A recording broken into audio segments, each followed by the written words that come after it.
আমরা আইনের শিক্ষক কিংবা আইনজীবী না হয়েও সাধারণ নাগরিক হিসেবে যতটুকু সবার ন্যূনতম আইনের বোঝাপড়া, সেটা হলো আমরা আইনের শাসন চাই, আমরা সুবিচার চাই। এখন যদি এটা ধরেন আদালতে কতটুকু প্রমাণ হলো, এইটা তো গুরুত্বপূর্ণ কথাই, তবে তার চেয়ে আমাদের চোখের সামনে এই মাত্র 1 বছর আগে প্রকাশ্য দিবালোকে হেলিকপ্টার থেকে গুলি করে শিশুদেরকে পর্যন্ত হত্যা করা হয়েছে, এবং এটার সুপ্রিম কমান্ডার হিসেবে যদি একজনের নাম হয় তাহলে তো শেখ হাসিনা, অফকোর্স, এরপরে তার স্বরাষ্ট্রমন্ত্রী এবং অন্যান্যরা। তো বাংলাদেশের প্রচলিত আইনে এবং সমস্ত যে আইন কানুন আছে, এখানে খুব স্বাভাবিকভাবেই যদি সে হত্যা করে থাকে তাহলে তো তার সর্বোচ্চ যে শাস্তি সেটা আমরা প্রত্যাশা করছি এবং সেটাই হওয়া কাম্য। এখানে তো আর কিছু ইফ বাট নাই, তাই না?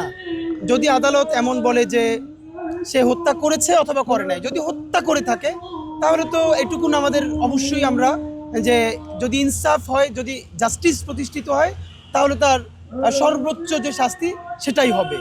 বরং এখন যে কয়টা মামলা, আজকে একটা মামলার রায় হবে, যদি 1400 শহীদের 1400 মামলা হয় এবং তার সুপ্রিম কমান্ডার সে হয়, তাহলে তো সেটার ব্যাপারে প্রত্যেকটার ব্যাপারে তার সর্বোচ্চ শাস্তি হওয়া দরকার, এবং সেটার গ্রাউন্ড আছে বলে আমরা মনে করি। এখন যদি আমরা আদালতের প্রতি দৃঢ় আস্থা এবং বিশ্বাস রেখে আমরা প্রত্যাশা করছি নিশ্চয়ই আদালত তার যে নিয়ম কানুন এবং এই আইনের মধ্য দিয়ে সর্বোচ্চ শাস্তি তিনি প্রদান করবেন। এরপরও যদি আদালত থেকে আমরা মনে করি যে আমরা সুবিচার পাই নাই অথবা সুবিচার থেকে একটু দূরে আমরা অবস্থান করছি, তাহলে আমরা আবার একটা শাহবাগ কায়েম করব না। আমরা শাহবাগ তন্ত্র চাই না। আমরা সেটাকেও যতক্ষণ পর্যন্ত আইনি লড়াই করা যায় ইনশাল্লাহ আইনি লড়াই করব। আইনি লড়াইয়ের ন্যূনতম স্পেস থাকা পর্যন্ত আমরা আর একটা শাহবাগ তন্ত্র, ফাঁসি চাই না বিচার চাই, এই যে মব তন্ত্র, আজকে বারবার মব বলা হচ্ছে, অথচ গত মুক্তিযুদ্ধের পর থেকে দেশের নিকৃষ্টতম মব ছিল এই শাহবাগে, যে ফাঁসি চাই না বিচার চাই, বিচার চাই না ফাঁসি চাই।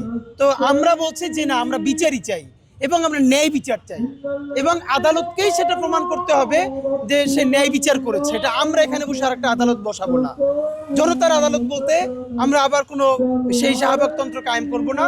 তা আপনাদের মাধ্যমে আমরা দৃঢ়ভাবে প্রত্যাশা করি অবশ্যই আদালত সুবিচার স্থাপন করবেন, নজির স্থাপন করবেন, সর্বোচ্চ শাস্তি প্রদান করবেন, যাতে শহীদদের পরিবার তারা সেই সুবিচারটা পায়, জাস্টিস পায়, ইনসাফ পায়।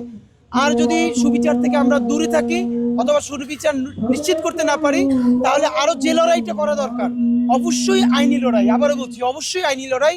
আমরাও নাগরিকদের জায়গা থেকে এবং আমাদের সাথে শহীদ পরিবার যারা আছেন তাদেরকে সাথে নিয়ে আমরা আইনি লড়াই করতে থাকবো ইনশাআল্লাহ।